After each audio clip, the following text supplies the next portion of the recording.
Welcome to SmackDown Live, ladies and gentlemen.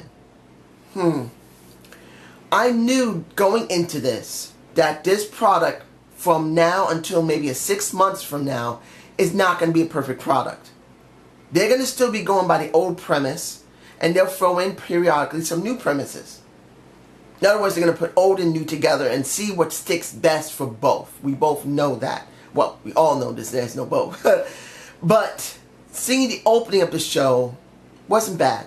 Seeing the opening credits for SmackDown Live, I enjoyed it. Wasn't bad. The music is good.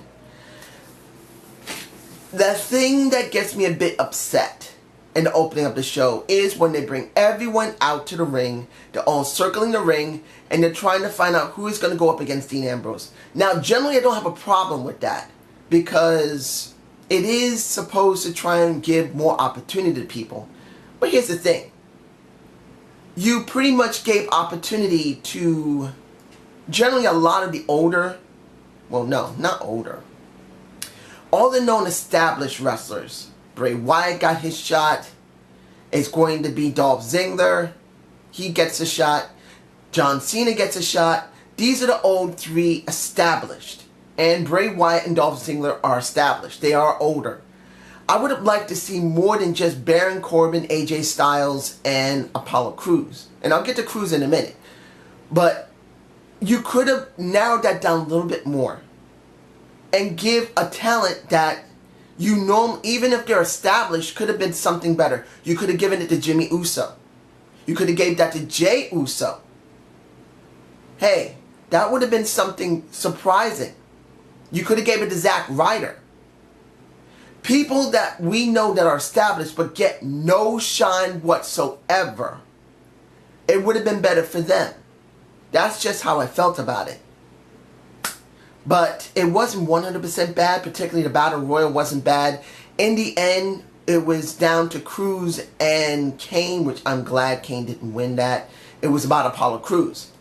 I'm okay with that.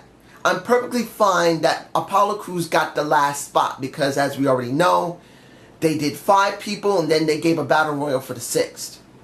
I was okay with that. What I was not okay about, which upset me because of the opening of the show, was what happened with the women. Because I've checked both rosters.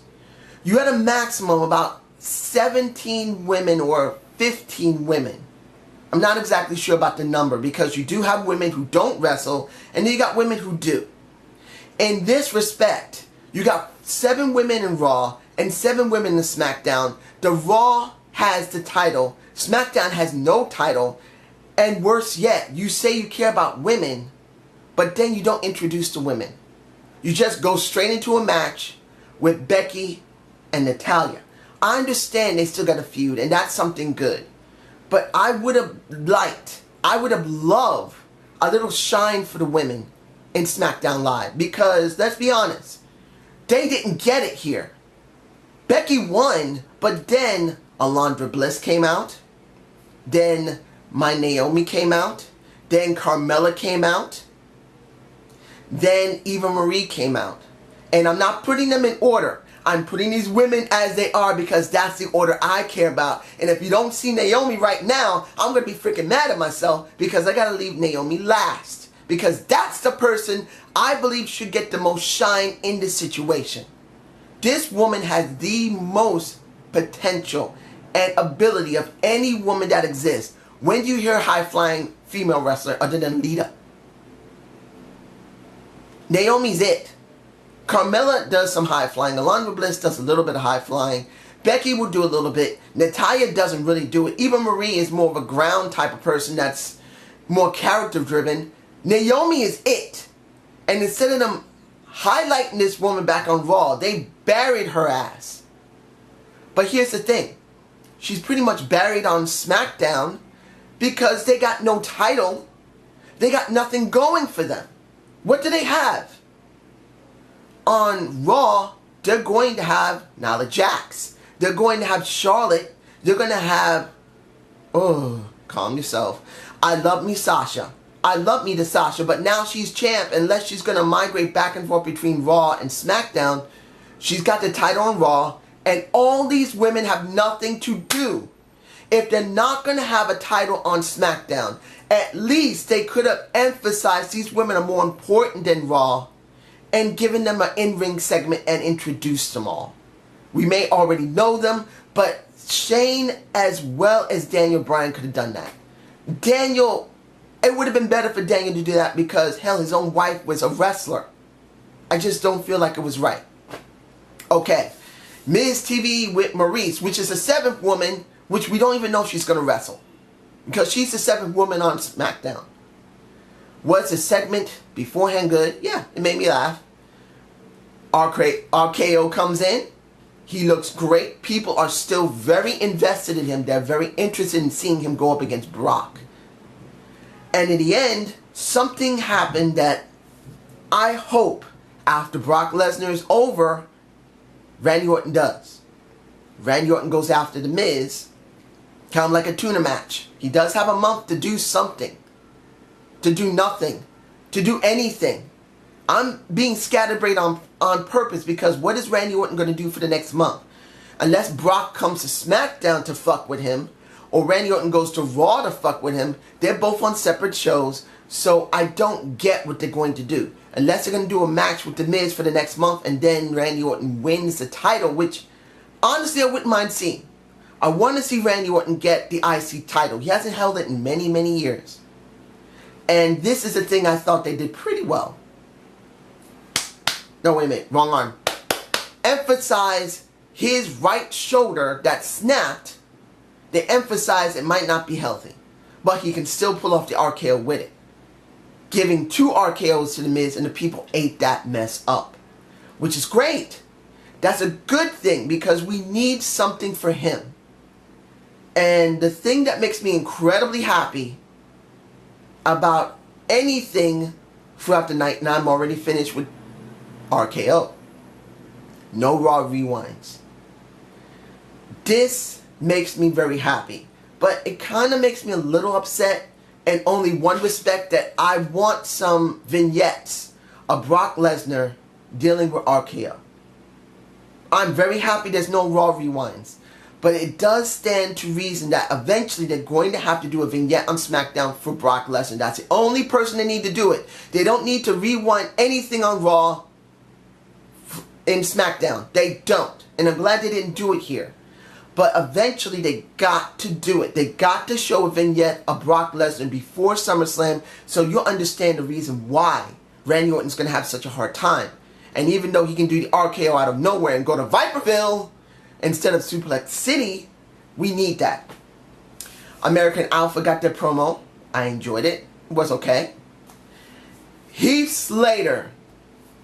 My boy Heath. I don't care if no one likes Heath Slater. I believe he's a very untapped talent. The guy is funny. The guy is interesting. He can wrestle. But here's the problem. They do absolutely nothing with Heath. They only use him to get over old legends. And in this respect, when he came to SmackDown, I remember seeing on WWE.com that he wasn't drafted to either show. I knew what was going to happen. He's going back and forth between both shows trying to get a job. And they're going to screw him over. And I felt that's what they did here with Rhino. I don't hate Rhino. I don't. But shouldn't you be doing this for the new talent? Shouldn't Heath Slater be given something for once instead of a joke gimmick or a joke situation? Heath Slater has potential to be something great. And this is what we get. He may not be the most perfect character, and he's been the same character for several years, but who says he couldn't make it work?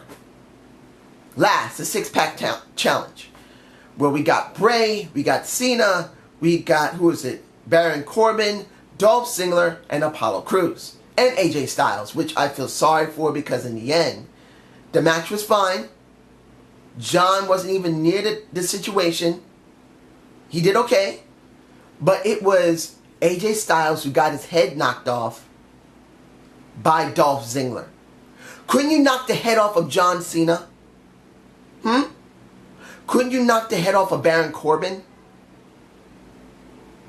It would make some sense with Baron Corbin because they had their feud. I don't want to do that, but you know what I mean. Couldn't you done it with Apollo Crews? It had to be AJ Styles, couldn't it? And didn't it? And wasn't it? And what the hell? It's what I said, ladies and gentlemen. If you didn't see my videos before, I knew AJ was going to get fucked here.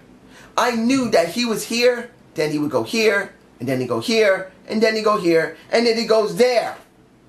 AJ has the job here. And I've seen Ride Along with AJ Styles, and I've also seen the podcast with Stone Cold Steve Austin. AJ, as far as he's concerned, will do whatever it takes to get somewhere. He will work harder than anyone if it's necessary. And I applaud his devotion. But let's be honest, the WWE doesn't care about TNA. They should have brought up Samoa Joe. They should have brought up, along with AJ Styles, they should have brought up Samoa Joe. They could have done something more with Bobby Roode, not Robert Roode. Bobby Roode. I haven't seen anything of him. I haven't seen anything of Eli. I've seen Austin Aries. Where's everyone else? Unless they've taken a break, I'll understand. But if they're on the roster and they just haven't been shown, what the fuck? This wasn't a bad show. It'll get better. But I just feel like the women were not emphasized, and AJ Styles was not even given a shot here. And Heath Slater should be given real storylines, allowed to really show his true ability. But that's just my point of view. You tell me yours. Hope you enjoyed the Zane view. Please give me a comment below, and well, this is a short video. I think I'll do one last thing. Why not? Okay, ladies and gentlemen. This isn't Zane right now. This is me. And this is Efren. That's my real name. That's my government name. As MVP always says, your government name. What is the government name you have? The reason I'm saying something and I'm taking off this because I'm being a little serious is because today is my birthday. And also, next to being my birthday, it's kind of a milestone because I haven't really emphasized how long I've been on YouTube. I've been on since 2012. And I came on here because I was so depressed. I was so frustrated. I was so wanting something. I didn't know what to do. And I was inspired by the Off the Rope show and the British Fist and a couple of other people who are not related to wrestling to try and do this. And I know I have no real success. I mean, not everyone gets successful on YouTube. It's incredibly hard. And I wasn't expecting to really get money, at least money per se. I thought maybe it might be helpful because I'm not getting any money at that time, because when you're on workman's comp and you're getting maybe $200 every 2 weeks, you were hoping that maybe you could figure something out and maybe make some money so you don't lose your apartment. And that's what was going on for me personally. When I first started YouTube, and my psychologist was saying, what are you doing to try and relieve stress? And I said, I'm trying to do videos. And she heard about YouTube and she heard you can make some money. I said, maybe I could. I don't know. But I went on there in the hopes of not being depressed. And she was more than happy to see that I want to do something to have an outlet. And it's been 4 years later. And even with a lot of difficulties, losing my aunt that I've known since I was about 5 years old, who really genetically isn't my relative, but I grew up with her, and her daughters are my second cousins because their father was my granduncle. It has been a hard road. I lost her in 2014. I lost my cats between 2011, 2013, and 2015. I had 3 of them when I first got hurt, and they're all gone. They all died out. If you've seen my show, you know I put videos up of 2 of the 3. And dealing with my own injuries and my frustrations. This isn't something I really wanted to talk about much, but I thought because this is my 45th birthday, yes, I'm 45, I know probably this may be getting a little thin up there, but I generally still look a bit young for my age. I'm very thankful for what I have. I have still a place to live, even though it's a piece of crap. I have enough money that I'm able to live, getting it from SSD, and in general, even though I still get pretty depressed after so many times of going to the hospital this year, I've gone 4 times out of various sicknesses. And that's been one of the reasons why I changed the format of the show, because I've been so badly frustrated. But I didn't want to give up. And right now, to be honest, I don't really feel very happy about my birthday, but I'm going to do what I can to try and be happy. Because I was born in this year. And I'm very thankful to be alive. I'm sorry I made this very long. It didn't need to be. And I'm sorry if I kind of brought down the good, at least hopefully good quality of my wrestling review. But you guys have a good day. Have a good night. Peace.